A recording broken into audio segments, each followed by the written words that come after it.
ये कहानी है राजस्थान के एक गांव की, जहां नंदिनी की शादी कुंवर वीर प्रताप के साथ हो जाती है और शादी के बाद सब कुछ अच्छा चल रहा था। वहीं नंदिनी अपने ससुराल में ससुराल वालों का ख्याल रखती थी। नंदिनी एक गरीब घर की लड़की होती है, जिसके चलते उसे घर का सारा कामकाज अच्छे से करना आता था। वहीं नंदिनी अपने घर गृहस्थी को काफ़ी अच्छे से संभाल रही थी। नंदिनी के ससुराल में उसकी सास कल्याणी देवी और छोटा देवर देव रहता था और देव महज 8 साल का था तब नंदिनी की शादी हुई थी।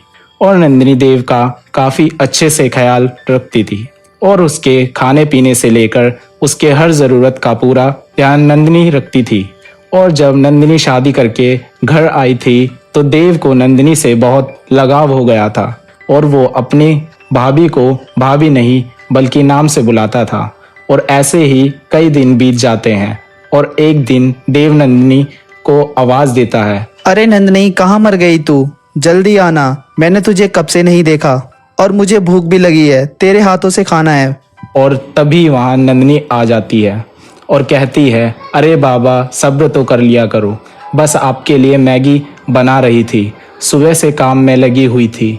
फिर देव कहता है, अरे नन्नी, तुम कितना काम करती हो, कभी झाड़ू लगाती हो, कभी खाना बनाती हो, कभी पोछा लगाती हो, पूरे दिन काम करती रहती हो, आराम कब करोगी?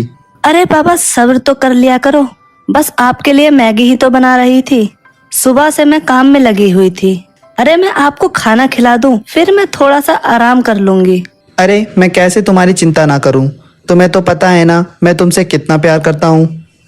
चलो ठीक है, आराम कर लूंगी, पहले तुम मैगी तो खा लो, वरना मैगी ठंडी हो जाएगी तो मैगी खाने में बिल्कुल अच्छी नहीं लगेगी। तभी वहाँ पर नंदिनी की सास कल्याणी देवी आ जाती है और कल्याणी देवी कहती है, अरे बेटा ये तेरी भाभी है, इसे नाम से मत बोल, इसे भाभी माँ या फिर भाभी कहकर बोला कर।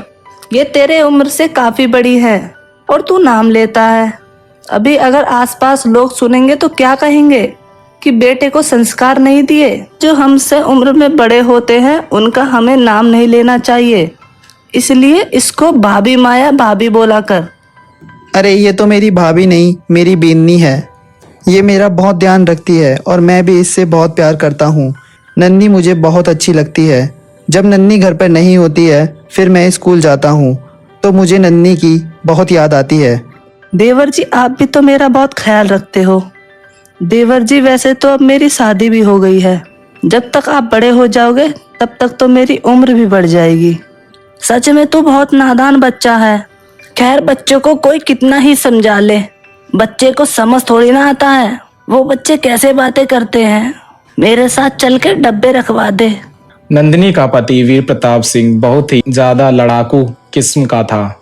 हर वक्त परिवार से लड़ता रहता था और वो आए दिन किसी न किसी से लड़ाई झगड़ा करता रहता था। और ऐसे ही एक दिन वीर प्रताप लड़ाई झगड़ा करते रात को घर आता है तो उसके शरीर पर बहुत सारी चोटें लगी होती हैं। फिर नंदिनी कहती है, आपके शरीर पर इतनी ज्यादा चोट है, आप क्यों किसी से लड़ते हो? ऐसे खुद को क्यों तकलीफ देते हो? ऐसा नहीं करना चाहिए, ऐसे तो आपको कुछ हो जाएगा तो देवर, माँ जी और मेरा कौन ख्याल रखेगा?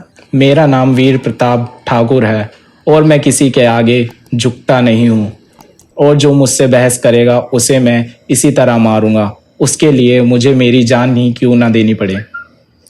अपने बारे में ना सही, अपने छोटे भाई माँ जी और मेरे बारे में तो सोच लिया करो। इन चीजों में कुछ नहीं रखा। जिंदगी बहुत कीमती है, क्योंकि आपको कुछ हो गया तो हम लोगों का क्या होगा?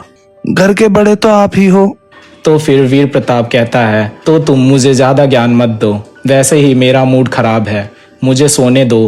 पर ऐसे ही कुछ दिन बीत जाते हैं और ऐसे ही एक दिन वीर प्रताप घर नहीं आता, देर रात हो जाती है। फिर नंदिनी अपनी सास को कहती है, माँ जी वो अभी तक नहीं आए हैं, रोज वो 9 बजे तक घर आ जाते हैं और आज रात के 3 बज गए हैं, वो नहीं आए हैं। फिर कल्याणी देवी कहती है, आ जाएगा, तू टेंशन मत ले। ऐसे ही करके 3 दिन बीत जाते हैं और फिर वीर प्रताप का कुछ पता नहीं चलता।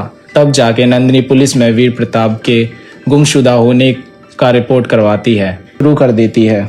फिर कुछ दिन बाद पता चलता है कि वीर प्रताप का मर्डर हो गया है और ये खबर सुनकर नंदिनी और उसके सास के पैरों तले जमीन खिसक जाती है और दोनों सास बहू के सर पर दुखों का पहाड़ टूट जाता है और ऐसे ही करके 6 महीने गुजर जाते हैं। कि तुम मुझसे शादी कर लो, मैं तुमसे छोटा ही तो हूँ। थोड़े दिनों बाद मैं बड़ा हो जाऊंगा और तुम्हारी जिम्मेदारी उठा लूंगा। मैं तुमसे बहुत प्यार करता हूँ। फिर दूसरी तरफ कल्याणी देवी यानी नंदिनी की सास उन दोनों की बातें सुन लेती है और कहती है, नंदिनी सुन, तुझे बुरा लगेगा पर चाहती तो मैं भी नहीं हूँ कि तू इस घर से दूर जाए। अगर तुझे कोई दिक्कत ना हो तो तुम देव से शादी कर लो।